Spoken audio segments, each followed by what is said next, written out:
kita akan belajar ethical hacking dimulai dari yang paling dasar, dari nol sampai nanti kita benar-benar bisa melakukan aktivitas ethical hacking. Untuk itu, tutorial ini mungkin akan cukup panjang, yang akan saya bagi ke dalam beberapa bagian. Mungkin bisa mencapai puluhan bagian karena banyak sekali topik atau materi yang akan kita bahas tentang ethical hacking di tutorial ini. Saya akan coba jelaskan secara detail dan sistematis biar nanti mudah dipahami, dan mudah-mudahan setelah selesai mengikuti tutorial ini kita memperoleh ilmu tentang ethical hacking yang mungkin bisa bermanfaat untuk diri sendiri. Oke, tapi sebelum kita masuk ke tutorialnya, terlebih dahulu saya akan jelaskan secara singkat apa-apa saja materi yang akan kita pelajari di tutorial series ini. Oke, yang pertama itu kita akan belajar cara menyiapkan hacking lab kita. Jadi sebelum kita melakukan aktivitas hacking, terlebih dahulu kita harus siapkan apa-apa saja yang kita butuhkan untuk bisa melakukan hacking tersebut. Misalnya kita membutuhkan virtual box, virtual machine. Jadi kita akan belajar cara menginstalnya, seperti Kali Linux, Metasploitable, atau virtual machine yang lain seperti Windows 7, Windows 8, Windows 10 yang nanti bisa kita gunakan sebagai target system untuk bisa kita melakukan praktek ethical hacking ya. Dan kita juga akan belajar cara men-setting network dari virtual machine tersebut.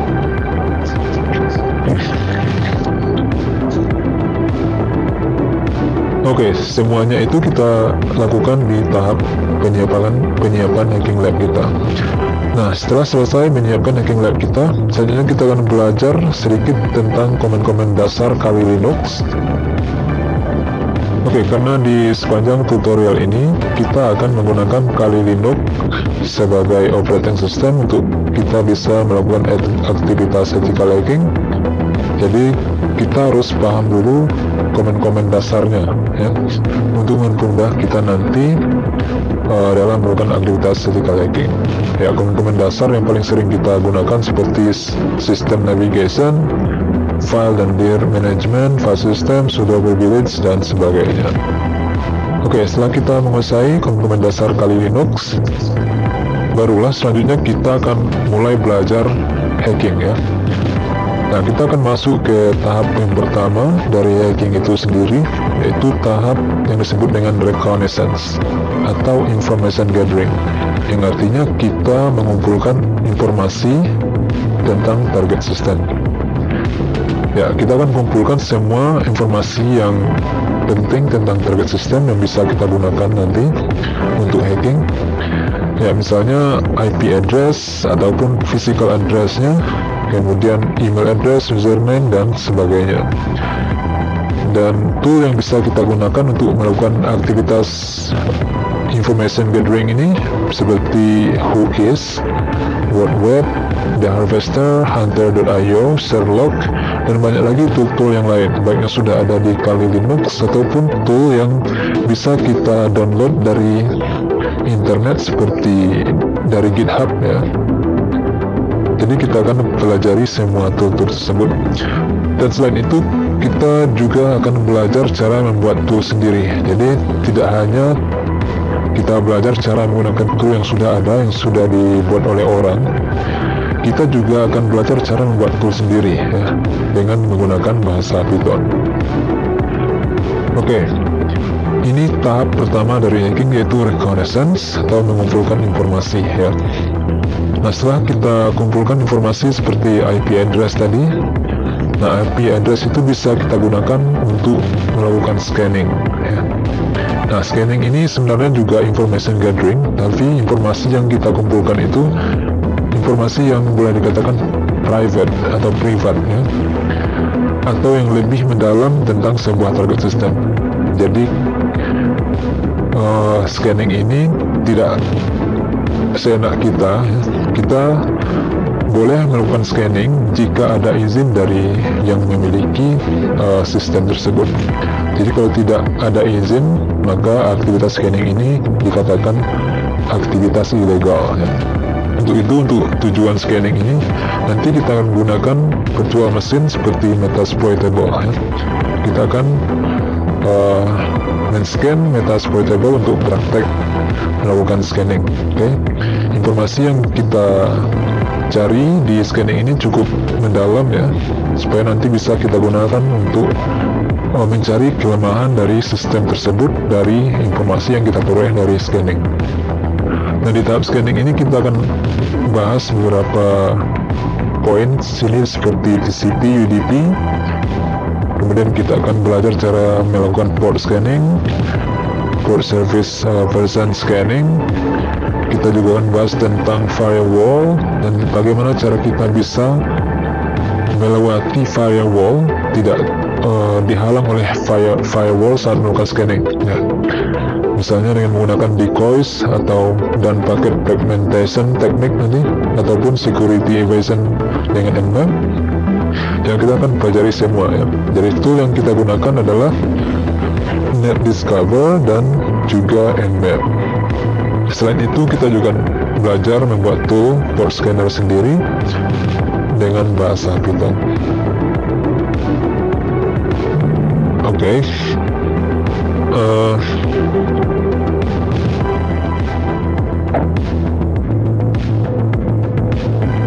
Selanjutnya, setelah melakukan scanning, setelah kita memperoleh informasi tentang target system dari scanning, nah informasi tersebut bisa kita gunakan untuk kita analisa dan kita peroleh vulnerability dari sebuah target system.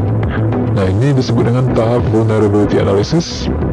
Kita akan menganalisa kelemahan dari sistem tersebut dari hasil scanning tadi dengan menggunakan beberapa tool ya. Misalnya dengan menjalankan nmap scripts atau dengan menjalankan search exploit di Kali Linux kita, ataupun dengan menggunakan Nessus ya. Jadi bisa kita analisa vulnerability-nya, titik kelemahan dari sebuah sistem, kemudian mungkin kita bisa exploit target tersebut, kita bisa akses, ataupun kita bisa melakukan pencegahan dari terjadinya exploitation dari sebuah sistem yang memiliki vulnerability tersebut. Oke. Nah, di sini setelah kita analisis dan kita mendapat vulnerability dari sebuah sistem, baru kita akses sistem tersebut, kita exploit ya. Pertama kita exploit, yaitu di tahap exploitation. Ini adalah mungkin tahap yang kita tunggu-tunggu, adalah tujuan kita melakukan hacking ini, yaitu kita ingin mengeksploit ya, ingin mengeksploit dari sistem tersebut, mengakses, mendapat akses ya, dan mengkontrol. Nah, di tahap exploitation ini kita akan bahas tentang reversal, bindsel, dan bagaimana nanti kita melakukan exploit baik dengan reversal ataupun dengan bindsel. Contoh-contoh exploit yang akan kita praktekkan seperti telnet exploit, samba exploit, secure cell, brute force attack, external glue, double cruiser, glue keep, dan lain-lain. Jadi kita akan praktekkan exploit yang bisa kita dapat dari sebuah target system dari hasil dari vulnerability analysis tersebutnya. Ya, jadi tool yang kita gunakan di sini yaitu Metasploit. Oke, kita akan belajar cara menggunakan Metasploit, karena Metasploit ini banyak sekali memiliki exploit yang bisa kita gunakan ya, untuk mengeksploit sebuah target system tersebut. Oke, selanjutnya setelah kita berhasil mengeksploit, kemudian kita berarti sudah berada di tahap post exploitation ya. Nah, di sini kita akan belajar tentang MSF Venom. Dengan MS Venom kita bisa membuat payload, membuat virus, membuat trojan yang bisa kita gunakan untuk mengakses target system dan melakukan kontrol terhadap target system tersebut. Nah, untuk mengontrol sistem yang sudah bisa kita akses, itu kita akan menggunakan meterpreter. Dengan meterpreter ini banyak sekali yang bisa kita gunakan, kita lakukan terhadap sistem tersebut. Misalnya memperoleh privilege penuh, membuat keylogger ya. kita bisa membuat keylogger dari sistem tersebut. Jadi apa saja yang diketik oleh user maka akan tersimpan dan bisa kita lihat hasil dari ketikan tersebut dengan keylogger ya. Kita akan pelajari semuanya ya. Misalnya mengambil screenshot, bagaimana caranya, menjalankan screen recorder, mengakses kamera, mengakses audio, menginstall program atau menguninstall program, memasukkan file, mendownload file, dan segala macam yang ingin kita lakukan terhadap sistem yang sudah berhasil kita akses, bisa kita kontrol dengan menggunakan Meterpreter. Jadi sini kita akan belajar cara menggunakan Meterpreter. Dan juga nanti kita akan belajar membuat script backbone sendiri ya, dengan menggunakan bahasa Python. Oke, di post exploitation ini artinya kita sudah berhasil mengeksploit dan kita akan belajar bagaimana nanti cara membuat persistence ya. Maksudnya bagaimana kita bisa mempertahankan akses kita kepada target sistem tersebut. Misalnya, walaupun setelah dimatikan komputernya dan kemudian dinyalakan kembali, maka akses tersebut akan secara otomatis kembali lagi ke kontrol kita. Jadi kita bisa mengakses target sistem tersebut walaupun sudah dimatikan atau di restart beberapa kali, maka kita akan tetap bisa mengaksesnya. Di sini kita pelajari semuanya di post exploitation ya. Oke. Nah, sebenarnya post exploitation ini kita sudah berada di tahap yang boleh dikatakan akhir ya. Karena ini adalah tujuan kita tadi, yaitu mengontrol, memperoleh akses dan mengontrol target sistem tersebut. Setelah kita memiliki kontrol, berarti sudah selesai ya. Tapi masih ada satu lagi. Setelah kita memperoleh kontrol, sebenarnya kita harus menghapus jejak kita yang jejak kita atau data kita yang ada di komputer target sistem tersebut. Jadi data-datanya kita hapus, misalnya log ya, supaya nanti tidak terdeteksi bahwa kita pernah ada di sistem tersebut. Oke, sebenarnya itu sudah selesai tentang bagaimana cara menghack sebuah sistem. Kemudian kita akan pindah ke topik yang juga cukup besar ya, itu tentang web hacking. Oke, di web hacking ini banyak juga materi atau pembahasan yang akan kita pelajari nanti satu persatu. Misalnya HTTP request and response, shell-shock exploitation, HTML injection, SQL injection, Hydra brute force attack, dan sebagainya ya. Semuanya bisa kita pelajari di tahap sini, di tahap web hacking ini ya. Kemudian kita juga akan bahas tentang man in the middle teknik ya, man in the middle attack. Dengan MITM ini kita bisa men-spy atau memata-matai aktivitas seorang user di internet. Misalnya situs apa yang dia kunjungi ya, atau apa yang dia ketik saat dia login ke sebuah akun misalnya. Jadi bisa kita lihat dengan menggunakan teknik man in the middle ini, atau dengan menggunakan ARP spoofing ya. Jadi toolnya bisa kita gunakan Bettercat ARP spoofing, Ethercap password sniffing ya, dan juga kita akan belajar cara menggunakan Skype. Oke. Dan selanjutnya kita akan juga belajar tentang wireless access point cracking. Di sini kita akan belajar cara menghack wireless ya, dengan aircraft password cracking dan Hashcat password cracking. Selain wireless ini, kita juga akan belajar cara melakukan hacking terhadap sebuah perangkat Android ya, atau Android hacking.